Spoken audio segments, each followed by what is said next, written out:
Salut les petits sauvages, j'espère que vous allez bien. On se retrouve aujourd'hui pour une petite vidéo assez courte où je vais vous présenter le contenu de mon sac. Alors pour commencer, dans un premier temps, nous avons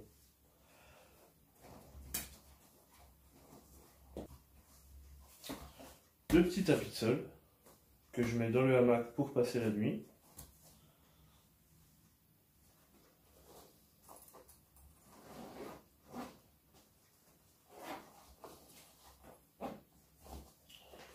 Une petite serviette, ça peut toujours être utile. Une petite ration de survie au cas où. Pareil, ça peut être bien utile en cas de galère. La petite trousse de soins de premier secours que j'ai pas encore utilisé et que j'espère jamais utiliser. Avec dedans un petit kit pour la couture. Donc c'est basique, hein. Il y a de quoi, un petit peu d'alcool, de quoi faire des compresses, un bandage, un petit briquet au cas où, c'est vraiment la galère. Sinon c'est vraiment classique, pansement, comme je vous disais, compresse, vraiment pour les petits bobos. Ensuite, des petites sangles de secours, au cas où, pour ajouter au sac, ou pour porter du bois, ou voilà, je trouve que c'est assez utile, ça peut toujours servir, voilà. Donc ici c'est tout bon. Dans la petite poche en bas, nous avons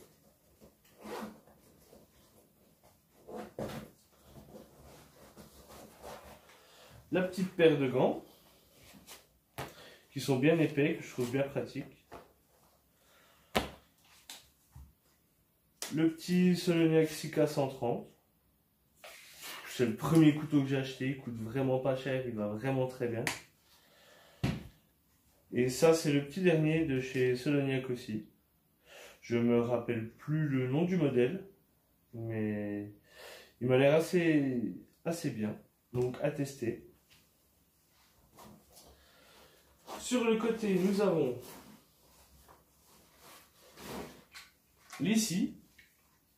Alors pourquoi deux scies? Parce que celle-là va pas tarder à m'abandonner. Et je voudrais pas qu'elle claque en plein milieu du bivouac. Donc j'en prévois deux. Le petit rouleau d'aluminium, qui me sert souvent pour faire des petites pommes de terre dans la cendre. C'est plus du luxe ça.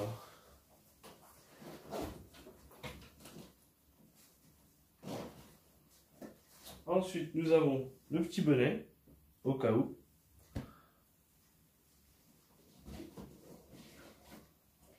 La petite boîte du kit feu.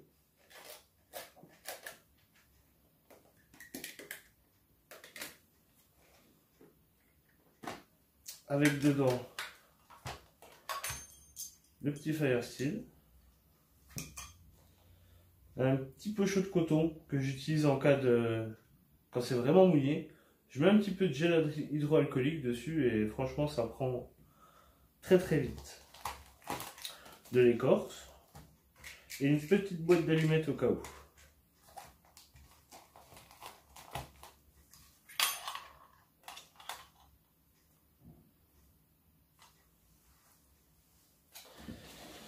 Ici je crois que c'est tout.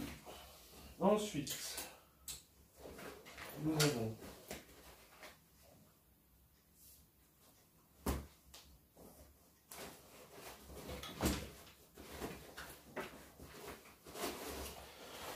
le sac à dos que j'utilise pour mettre tout ce qui est nourriture.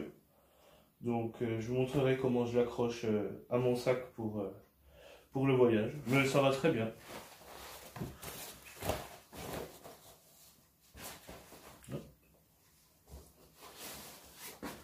Le petit sac de couchage. Faut que j'achète une housse pour le compresser un petit peu plus, mais pour le moment ça va très bien.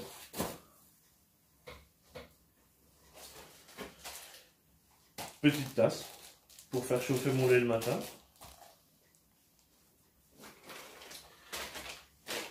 Des petits zips pour fabriquer mes chaises.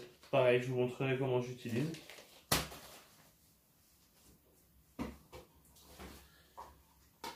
Deux petites bouteilles d'eau.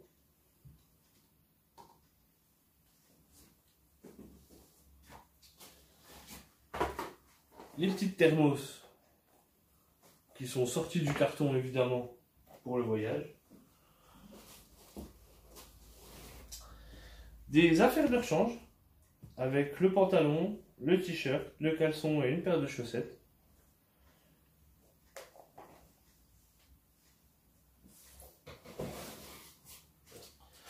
La popote qui est très complète.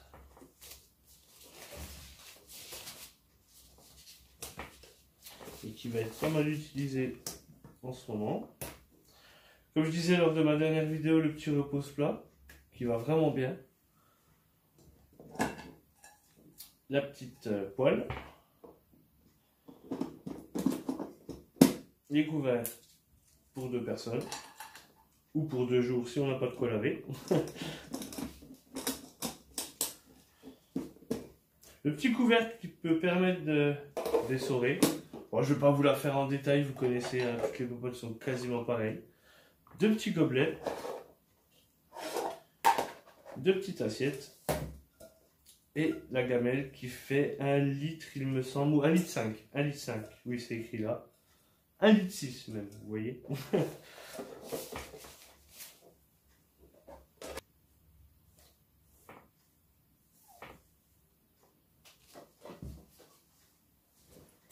Ensuite, nous avons une petite boîte. La petite boîte range tout. Avec le petit oreiller pour passer la nuit. De l'amadouvier pour démarrer mes feux. De la corde. De lampe frontale. De quoi aiguiser les couteaux, qui est très pratique. Et ça, c'est la petite boîte avec le matériel électronique pour recharger les caméras, le téléphone, la lampe frontale. Une petite enceinte que j'emmène aussi parce que j'aime bien écouter un petit peu de musique de temps en temps. Voilà pour cette petite boîte. Et nous arrivons vers la fin.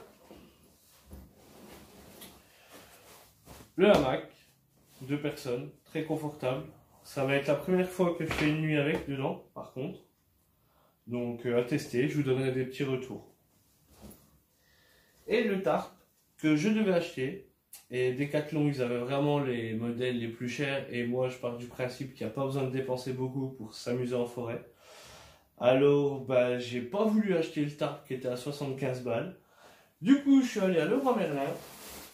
Et j'ai acheté la petite bâche. Qui va aller très bien pour ce petit bivouac de 2 jours 1 nuit. Voilà, que je mettrai quand même assez loin du feu, parce que j'ai vu qu'il mettait un petit bout pour tester là, et c'est vraiment fin. Faut pas qu'il y ait une petite braise qui passe dessus, parce que sinon il va être foutu. Mais bon, c'est provisoire, donc ça ira bien. Et nous arrivons à la fin. Pareil, là une petite poche fourre-tout, je mets mes papiers, les lunettes de soleil, la petite casquette, vraiment pour mettre le petit bazar. Donc voilà, quoi que je fasse, le sac est toujours configuré comme ça. Il n'y a jamais de truc en plus ou de truc en moins, à part le sac avec la nourriture évidemment. Mais sinon j'utilise vraiment tout le temps les mêmes choses pour mes journées dans les bois ou bivouac. Et voilà. En espérant que cette vidéo vous aura plu, je vous dis à très bientôt les petits sauvages.